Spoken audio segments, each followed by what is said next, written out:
लग्न हा प्रत्येकाच्या आयुष्यातील खास आणि महत्त्वाचा टप्पा असतो.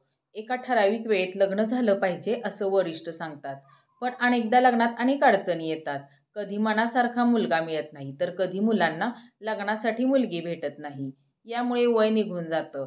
अनेकदा आपल्या आयुष्यात काही खास व्यक्ती आपल्यापासून दुरावतात आणि लग्न तुटतं. असं असेल तर हरतालिकेच्या दिवशी काही खास उपाय करून तुम्ही या समस्येपासून समाधान मिळवू शकता. नमस्कार, माझी माईमध्ये मी तुम्हा सगळ्यांचे स्वागत करते. आजच्या व्हिडिओमध्ये आज आपण मुलींच्या लग्नामध्ये अडथळे येत असतील, लग्न जमत नसेल, तर अशा वेळी मुलींच्या लग्नातील अडथळे दूर करण्यासाठी हरतालिकेच्या दिवशी काही उपाययोजना आपण करणार आहोत. तर हे कोणते उपाय करायचे तेच आज आपण या व्हिडिओमध्ये पाहणार आहोत. तर हा व्हिडिओ तुम्ही शेवटपर्यंत नक्की पहा आणि व्हिडिओ आवडल्यास लाईक करा. भाद्रपद महिन्याच्या शुद्ध पक्षातील तृतीयेला हरतालिकेचे व्रत केले जाते. विवाहित महिला आपल्या पतीच्या दीर्घायुष्यासाठी हे व्रत करतात. तर अविवाहित मुली ह्या मनासारखा जोडीदार मिळावा यासाठी हे व्रत करतात. यावर्षी 18 सप्टेंबर रोजी हरतालिका हे व्रत आहे. हरतालिकेच्या निमित्ताने प्रत्येक स्त्रीचा उद्देश हा देवी पार्वती आणि भगवान शिव यांना तिच्या व्रत आणि उपासनेने प्रसन्न करणे हा असतो, जेणेकरून तिच्या मनातील इच्छा पूर्ण व्हाव्यात. काही जण आपल्या पतीच्या दीर्घायुष्यासाठी कामना करतात, तर काही जण इच्छित वराच्या इच्छेने निर्जल व्रत ठेवतात. हा उपवास विवाहित महिला आणि अविवाहित मुली दोन्हीही करतात. पौराणिक कथेनुसार माता पार्वतीने हे व्रत भगवान शिवाला पती म्हणून प्राप्त करण्यासाठी केले होते. देवी पार्वतीची कठोर तपश्चर्या पाहून भगवान शिव तिच्या समोर प्रकट झाले आणि तिला पत्नी म्हणून तिचा स्वीकार केला. तेव्हापासून अविवाहित स्त्रिया इच्छित पती मिळविण्यासाठी हे व्रत करतात, तर विवाहित स्त्रिया अखंड सौभाग्यासाठी हे व्रत करतात. या व्रतामुळे पतीला दीर्घायुष्य मिळते, तर इच्छित पती प्राप्त होतो आणि जीवनात सुख समृद्धी येते. ज्यांच्या वैवाहिक जीवनात वारंवार अडथळे येत आहेत किंवा त्यांचे कोणाशी तरी संबंध तुटले आहेत, त्यांनी या दिवशी काही खास उपाय करावेत. लवकरच त्यांना चांगला आणि मनासारखा जोडीदार मिळेल.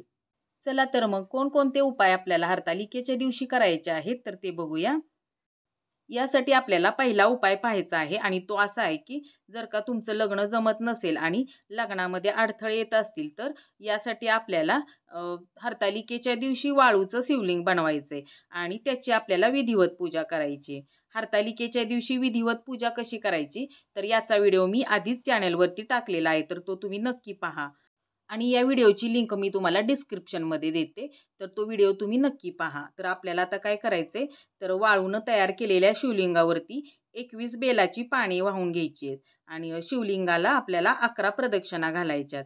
आणि त्यानंतर आपल्याला हे शिवलिंग आहे तर ते शिवलिंग बेलाच्या झाडाच्या खाली ठेवून द्यायचे. झाडाच्या ठिकाणी मनातील ज्या काही आपल्या लग्नासंबंधीच्या अडचणी असतील, तर त्या अडचणी आपल्याला त्या बेलाच्या झाडाखाली जे शिवलिंग ठेवलेले वाळूनं बनवलेलं, तर त्याच्यासमोर आपल्याला आपल्या इच्छा बोलायच्या आहेत. आणि त्यानंतर आपल्याला एक मंत्र म्हणायचा आहे आणि तो मंत्र असा आहे: कात्यायनी महामाये महायोगिनी धीश्वरी नंदगोपसूतम देवी पतिमे कुरुते नमहा.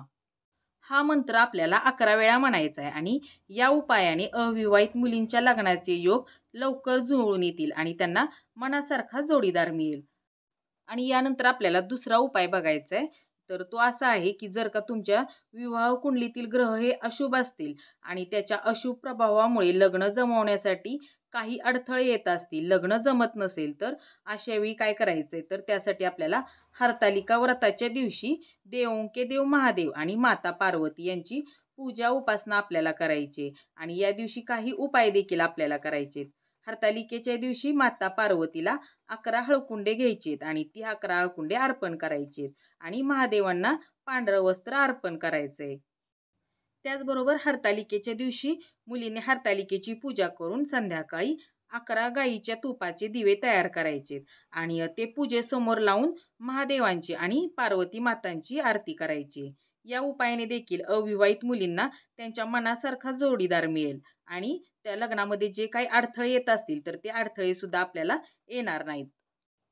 त्याचबरोबर लग्न झालेल्या विवाहित स्त्रियांच्या सुद्धा वैवाहिक जीवनामध्ये काही अडचणी येत असतात. त्यांच्या वैवाहिक जीवनामध्ये काही कटकटी असतील, तर त्यांच्यासाठी सुद्धा आपल्याला हरतालिकेच्या दिवशी उपाय करायचे. तर त्यासाठी आपल्याला काय करायचे तर हरतालिके व्रताच्या दिवशी गणपती बाप्पांना आपल्याला मालपुवाचा प्रसादाचा नक्की नैवेद्य दाखवायचा आहे. यामुळे काय होईल की वैवाहिक जीवनामध्ये आपल्या मधुरता येईल आणि आपल्या लग्नाची गाठ आहे तर ती अधिक मजबूत होईल.